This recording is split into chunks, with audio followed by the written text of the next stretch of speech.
आरो BTR सुक्तिनि गेजेरजों जि दफाखौबो मावफुंनाय खोथा होनदोंमोन बे सारा BTCआव मोनसेबो बिदिन्थि मिनिंलेस होननानै आं सानो मानोना उइदाउट हेपिनेस पिस इज मिनिंलेस कन्ट्रेक्टरफ्रा खामानि दामानि मोनासै ओंखायनो कन्ट्रेक्टरफ्रा रागा जोंनानै बुंगासिनो दं प्रमद बर' बायबाय गासैबो उल्थासो जाजोब्बाय दाना मानि थाखाय जे प्रमद बर'खौ बायबाय लासिगोन रायजो राजाफ्रा दा प्रमद बर'खौ सैला मानि थाखाय दा गासैबो उल्था रायजोफोर नोंथांमोना मा नुनो थांगासिनो दं आं नोंथांमोननो दसे उनाव फुरा क्लियार खोथाखौ फोरमायगोन दा माखासे नै दा दाख्लै जानानै थांनाय जेन टेट एग्जामफोरनि जानानै थांनाय बिसोरनि जेन माखासे जे साख्रि मोननांगौनि गोनांथि दंमोन रायजोफोर बै लाइमोनफोरनि थाखाय बैसोर टेट एग्जाम होनायनि मोननांगौनि थाखाय मानो जे इलिजिबिलिटि गैयै जे क्राइटेरिया गोनां इलिजिबिलिटि गोनां जे गासैबो मायावनो डकुमेन्ट्सफ्रावनो जेने मार्क्स मोजां मोननाय बै मोजां मोननाय मानसिफ्रासो मानो साख्रि मोनाखिसै नाथाय बे खोथाखौनो लानानै दिनैसिमाव जोंनि BTCआव प्रमद बर' सारखौ आउट खालामसिगोन नामा BTC इलेक्सनाव बिदिनो फेजेननायनि आरो जेननायनि लामायाव फैबाय नामा अब्ला रायजोफोर नोंथांमोना जे दा आं होनो थांगासिनो दङ जे कास्टम बसुमतारी जे बिदाया आदाया बियो मा फोरमायगोन नोंथांमोनहा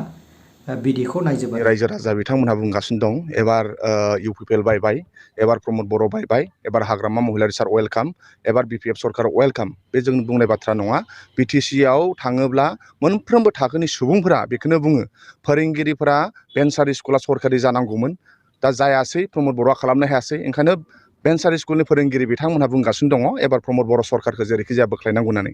BTCनि कन्ट्रेक्टरफ्रा खामानि दामानि मोनासै ओंखायनो कन्ट्रेक्टरफ्रा रागा जोंनानै बुंगासिनो दं प्रमद बर' बायबाय जोङो हाग्रामा महिलारि सारखौ सरकार लाबोफिननांगोन होननानै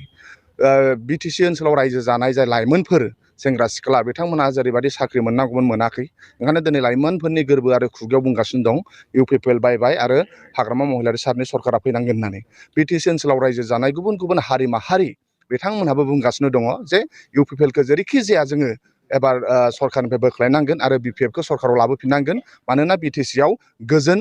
सान्थि मोनसे BTC नांगौ जौगानाय मोनसे BTC नांगौ आरो मोनसे मजबुत सरकार नांगौ जाय सरकारा BTC ओनसोलाव रायजो जानाय साफ्रोमबो रायजो राजा बिथांमोननि दुखु दाहाखौ मिथिगौ आरो बेखौ मिथिनाय एकमात्र सासेल' BTC ओनसोलाव बे जाबाय मानाव गेदेर हाग्रामा महिलारि सार ओंखायनो जोङो BPFआ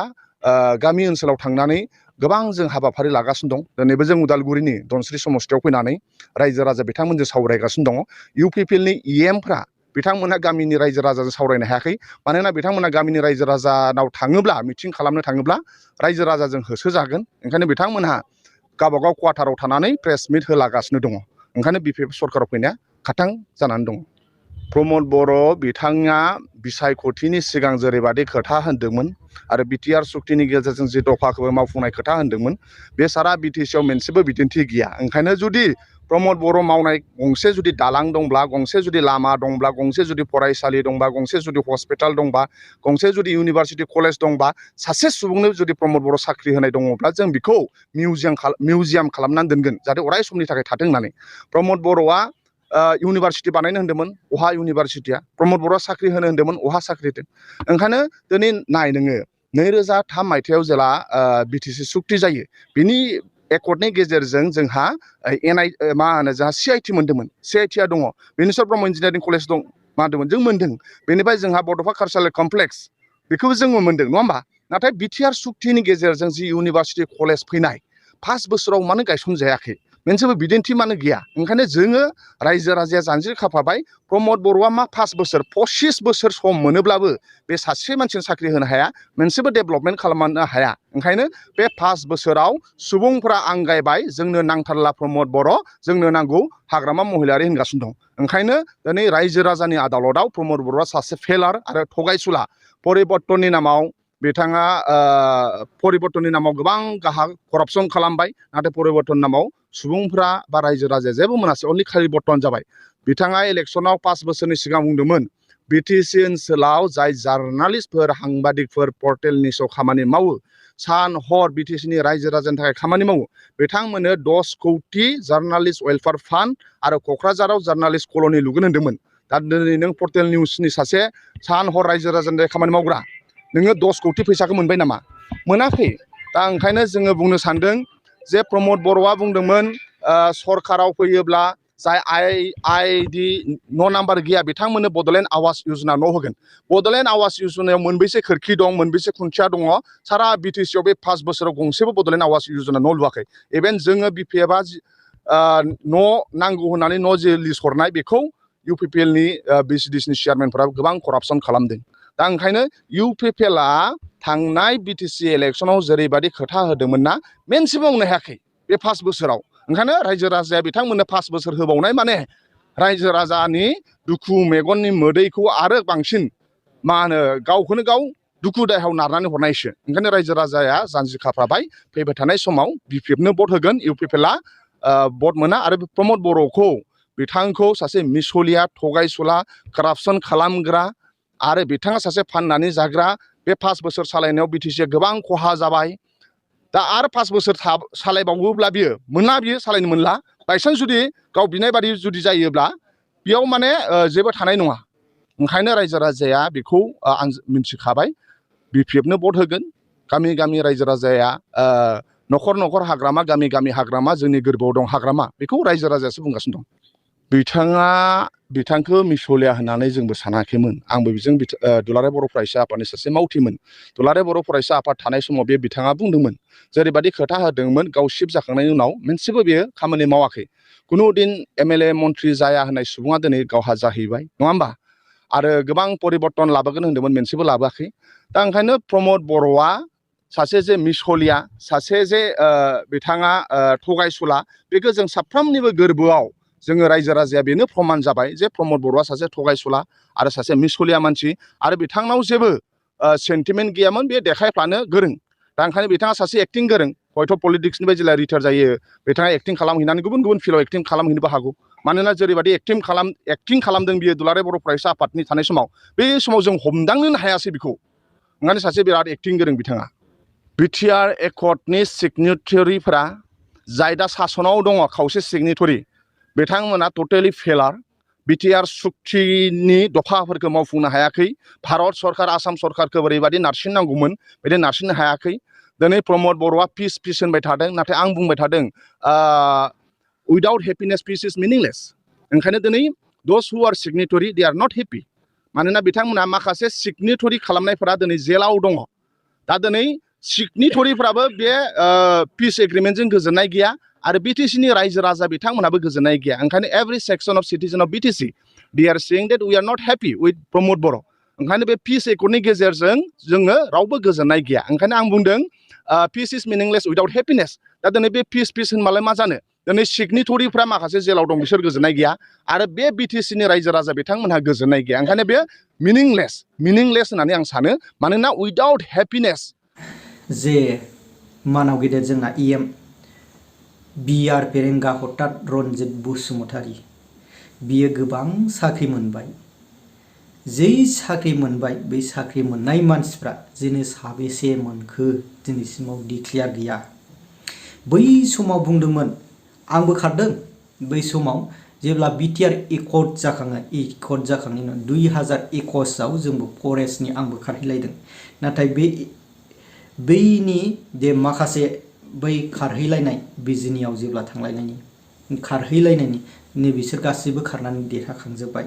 बा माखासे नै दा रिटेन टेस्ट बिसोर बहा थांखो बे BTRनि जे रिक्रुइटमेन्टआ फ्रि रिक्रुइटमेन्ट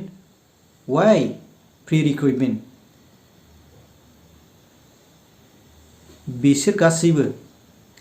मेस्टिक खोथामोन नामा आरो थगायनायनिसोमोन नामा दा आं बेखौनो बुंनो सानो रायजोफोर नोंथांमोना मा सानो दा गोबां लाइमोनफोरखौ जोंनि गोबां लाइमोनफ्रा माखासे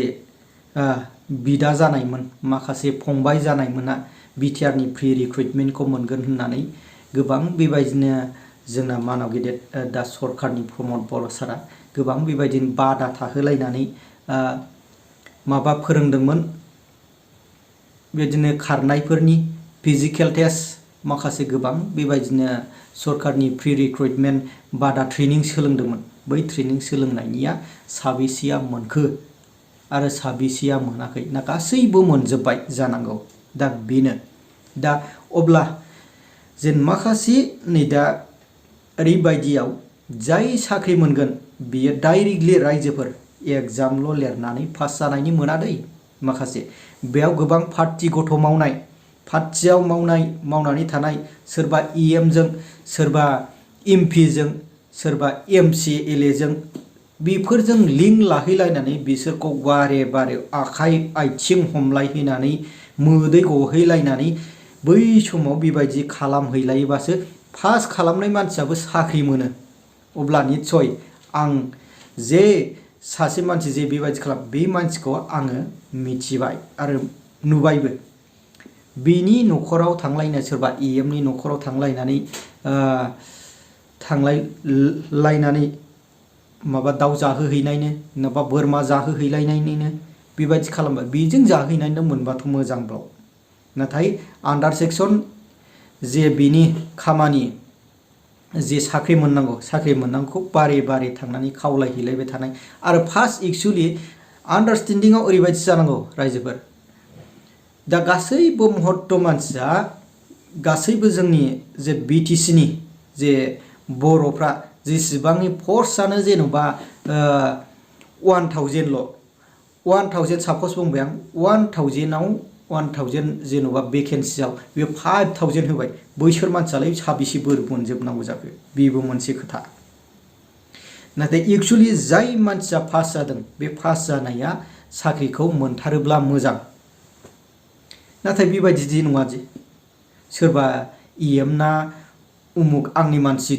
10 जन दंखायो, उमुक MCL ना 15 जन दंखायो, उमुक MLA ना 20 जन दंखायो। बेबायदि माखासे खस्थ' लाखानानै जे पार्टि गथ' मावखानाय मानसिफ्रासो साख्रिखौ मोनो। अब्ला बैसोर माखासे जेन'बा जेरावबो पार्टियावबो गैया, जेरखम ओरोखो गैया, बै पाब्लिक सिंनि मावनानै जाग्रा फिसाफोरनि पास जानायनि मिनिं फरायनायनि मिनिंआ बहा थांखो? रायजोफोर नोंथांमोनहा बे आंनि जे बुंनायनि सायाव माबायदि मोनो नोंथांमोना कमेन्टनि गेजेरजों फोरमायहरबानो जाबाय। आरो बिदिखौ मोनोबा शेयार खालामना हो, जाहाथे बै जोंनि माखासे गेदेरफ्रा जेन नुहैयो। आङो बेखौनो खावलायनाय जाबाय। खोथाखौ बुङोब्ला माखासे जों इउटुबारफ्रा बुङोब्ला गाज्रि मोनो आरो बिखायाव गोरबोआव नांहैयो जे नंगौ बाथ्राखौ बुङोब्ला।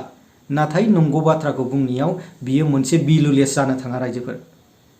ना अब्ला रायजोफोर नोंथांमोना बे भिडिअनि सायाव माबायदि मोनदों नोंथांमोना कमेन्टनि गेजेरजों फोरमायहरबानो जाबाय रायजोफोर। एसेनोसै।